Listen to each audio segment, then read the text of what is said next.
गोलू और विशेषणों का जादुई चश्मा।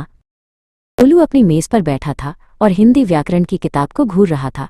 उसके लिए विशेषण शब्द किसी उलझी हुई पहेली जैसा था।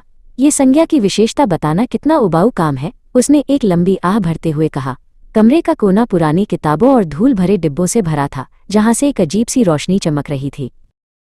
गोलू उस संदूक के पास गया और उसे खोला।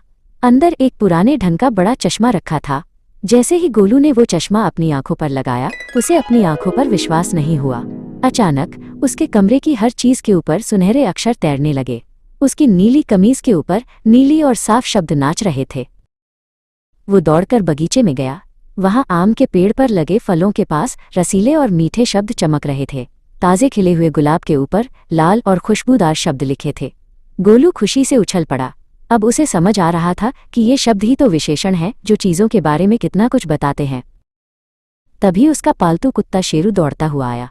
शेरू के ऊपर वफादार, चंचल और भूरा जैसे शब्द तैर रहे थे। गोलू ने उसे गले लगा लिया। शेरू, तुम तो बहुत सारे विशेषणों से भरे हुए हो, गोलू ने हंसते हुए कहा।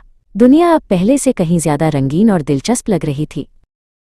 अचानक आसमान में एक काला बादल छाया और तेज हवा चलने लगी। एक अजीब सा आदमी जिसका नाम निर्गुण था, हवा में तैरते हुए नीचे उतरा। उसके पास एक बड़ा काला झोला था।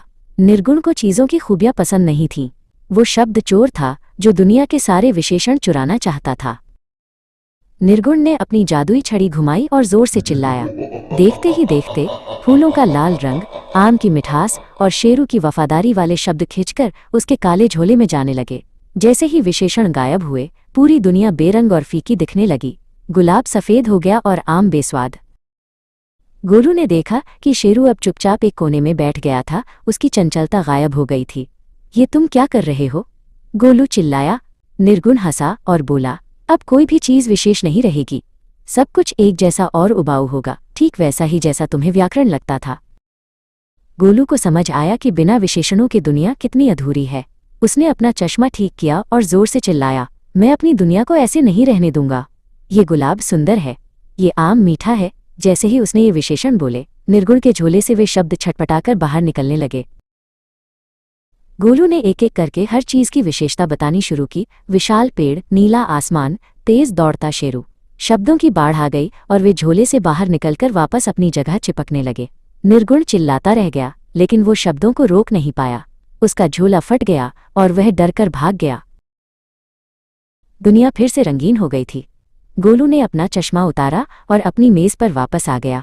अब उसे व्याकरण की किताब बोझ नहीं लग रही थी।